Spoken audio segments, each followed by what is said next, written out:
Hello, this is Dr. Young, and I'm going to go over your week 5 assignments.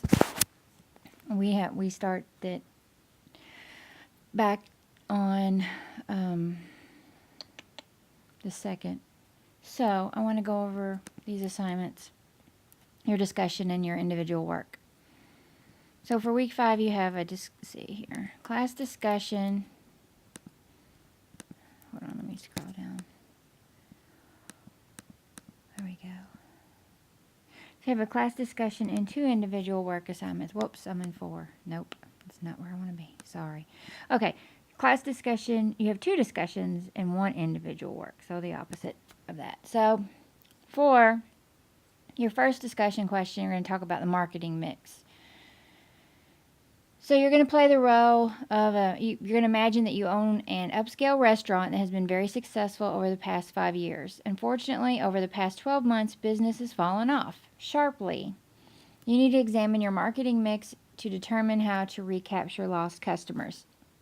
So first thing you want to do is describe the marketing mix. And what is it? What are all the components of it, and what do they mean?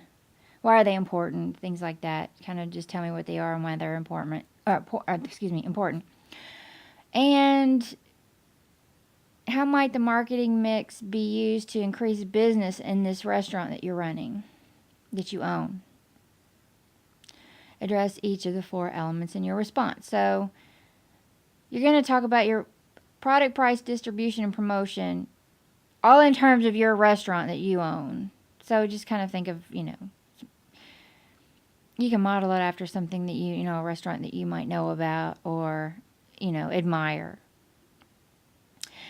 And number 2, is it important for a business to understand customer needs and requirements as these relate to the marketing mix? Don't just say yes. Tell me why.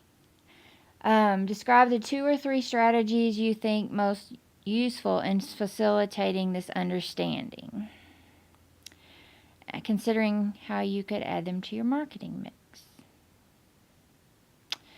So you're probably going to say yes to, is it important for a business to understand customer needs requirements? Obviously. And what strategies, 2 or 3, you could use to find out what these requirements are in regards to product, price, distribution, and promotion. So that's how you answer the discussion question for week 5. Your individual work assignment, the first one, is a paper that needs to be written in Word, and it needs to be 400 to 500 words long. What I'm saying is, don't post it right in the Dropbox, because I'm going to give you a 0 and tell you to submit it as an attachment, because all individual work assignments need to be written as a separate document and attached. Also, I do expect you to be using sources in this class. I'm seeing students just kind of writing a bunch of stuff and not crediting the source. If you use anything other than your own imagination to write a paper, you need to credit the source. That includes your textbook. It includes anything. So if you're getting comments about that in your grade feedback, you need to be doing that. The most common thing I'm seeing is papers just aren't long enough. Pay attention to the length requirements, because they do matter. It is a guideline to give you that is given to you, because you're going to need to pretty much meet that to get the content that I'm looking for. Make sure that you're doing that. And I'm not telling you just to fill it out to 400 and 500 words. I am reading it, but a lot of people are giving me like papers. For example, I've had papers that were due, it's supposed to be 2 or 3 pages, and it's like I've gotten half a page. I mean, that's not going to get you a good grade, obviously. So that's kind of what I'm talking about. I mean, if you barely miss it, I might not even notice. But I mean, if it's a lot shorter, or even, like a half a page or a quarter of a page, I'm going to notice that. So just make sure, or whatever the word count is. Some of them are page count, some are words. This one's a word count. So make sure to meet those. Number 1, define the 4 elements of the marketing mix: product, pricing, distribution, and promotion. Okay, so define them. Why are they important to marketers? And in your opinion, is one more important than the other? And just make sure that if you decide that one is more important than the other, you have some kind of reasons to back that up. Why or why not? Number 2, now think of 3 new products that you have purchased recently. Which of the 4 elements of marketing seem to have the biggest influence on what you bought and where? Address the question in relation to each of your purchases. I found this a very interesting question. So basically what you're going to do is think of 3 products you've purchased recently. Take each one one at a time.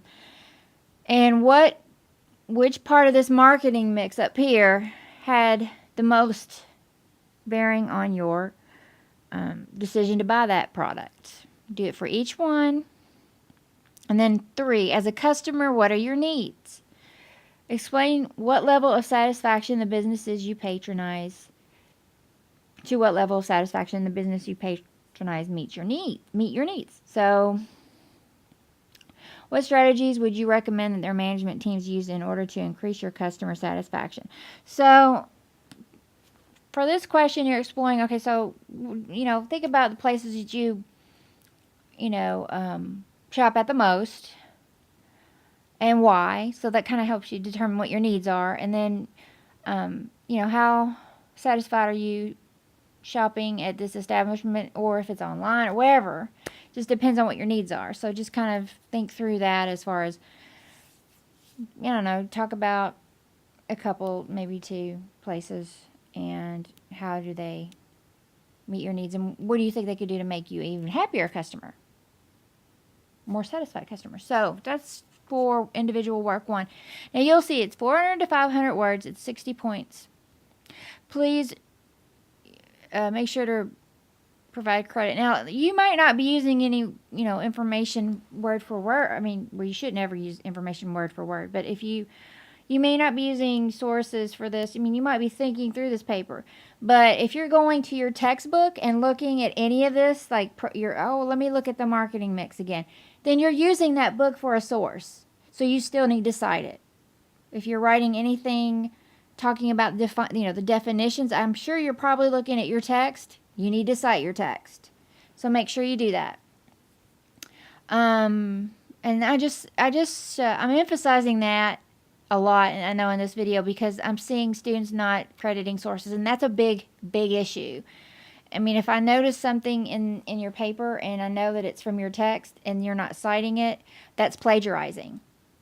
So I just want to make sure that you're clear not to, even if you're not using it word for word, if you're using someone's ideas and you're not citing them, that's plagiarizing.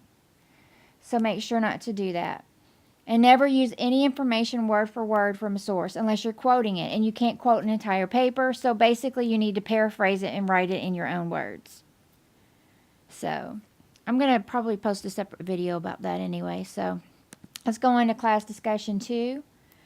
Okay, this one is another paper. It's 40 points. Let's take a look at if there's any link requirements. I'm sorry, no, this is not a paper. This is a discussion. Sorry, got confused for a second. Class discussion. This is a post, responses, 2 responses, the usual discussion requirements. I really like this one. I think it's interesting because you got so many different things here. So we're going to you're talking about logistics and distribution. Physical distribution is all those activities concerned with the efficient movement of products from the producer to the ultimate user. As a part of the physical distribution, transportation is simply the shipment of products to customers. Excuse me. The firm's marketing activities are also affected by a number of external and generally uncontrollable forces. Excuse me again, I'm sorry.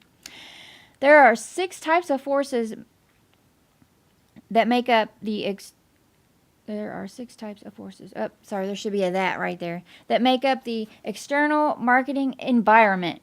Economic forces, sociocultural forces, political forces, competitive forces, legal and regulatory forces, and technological forces. So, thinking through that, got a lot of forces there to consider. What is the best way to ship the following products? Explain your answer. So when you're answering these bullets here, you have to think of all those forces. And there are unique forces for each one. Definitely you want to think about that as far as when you're going through each one and tell me what's the best way to transport these. Pick one of the above I'm sorry, you just pick one. Pick one of the above products and describe the forces that influence the marketing environment and overall marketing strategy of that product. Okay, you just have to pick one. I'm sorry. In another class, we did them all, so I think they changed this. Okay, so you just get to pick one. I don't care which one, so just whatever you kind of speaks to you. So when you think about, okay, I'm going to ship this, are there any things that okay, let's talk about, and I'm not going to give it away, but the flu vaccine. Well, you're going to have some economic forces maybe, but you're probably going to have some legal and regulatory forces involved, technological forces. You're going to have to think about things like that for each one. And some of them might not apply. I'll just tell you right there. For shampoo, I would think about the economic forces and, competitive forces, things like that. I mean, there's just different, you're looking at, the environment, the time of year, things like, there's just a lot of different things. You might be looking at, crops, how do they do? So, there's things that are out of our control that can influence these things. So anyway, I mean, I want you to really think broadly, because I don't really think that these 6 types of forces definitely are the main thing you want to think about. But if you want to think about other things too, you can also, add that in there. But focus on the 6 first. I'm just saying there's lots of things that can affect shipping products. So, but all of think of the 6 first. So that's really all for this week. I just want to also go over something that I'm concerned about, and it's really got to do with the citing. I'll just go ahead and talk about in this video.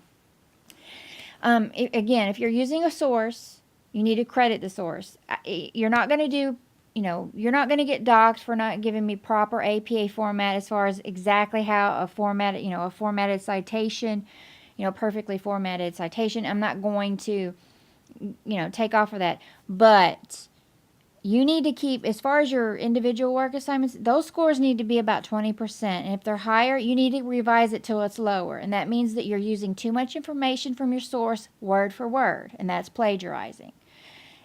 If you're using any source on the internet or even in your book, you need to rearrange the words in your own way. Do not copy word for word. Because even if you cite it, you're still plagiarizing unless you're quoting it. And you cannot give me a paper that's quoted mostly, because then you're not even trying to write yourself. So basically, I'm looking for that. So pay attention to your Turnitin scores, because I'm seeing a lot of students mess up there. And, you need to learn to paraphrase source material and write in your own words. If you're having trouble with that, I recommend that you take a look at the OWL at Purdue site that can help you with APA formatting.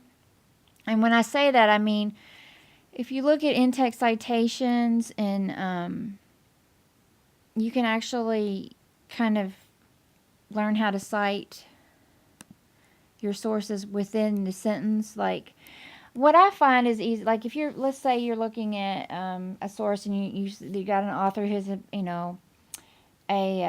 opinion on something. It's always helpful. Always found it helpful for me to write it in the sense of author. Like, for example, Jones, and then the year 1998 found that blah blah blah blah blah. Like, you can kind of put it in a narrative where that you can take the source and say, well, this is what they said, and use it, like, state it in the way of Jones 1998, for example, said that, and whatever material you're going to use from your source. You can use it, you can kind of state it like that if you want to paraphrase it. But whenever you're reading a passage in a source and you want to use the information, just read it to yourself and say, how can I say this in another way? Or can I say it in the same way, but in a different way, like in my way, in my own words? And you might want to practice doing that because this is something you're going to continue to do as you move through your program. But the main thing is you need to paraphrase. And if your Turnitin score is showing high, I would continue to revise it until it's, and then that means if you're having trouble with that, you'll need to start early because due dates are due dates, and I'm still going to go by those. So it can't be late unless you want a penalty, but you need to make sure to, revise that in your own words.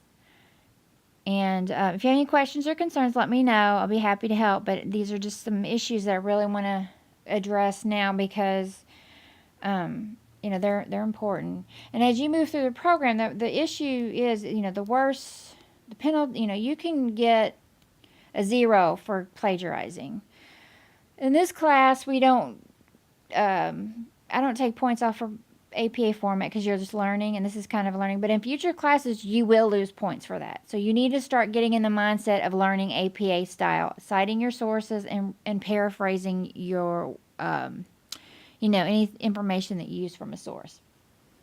So that's really all for this week. If you have any questions or concerns, let me know, and I'll be happy to answer any questions as we go through the next week. Thanks, and have a great day. Bye.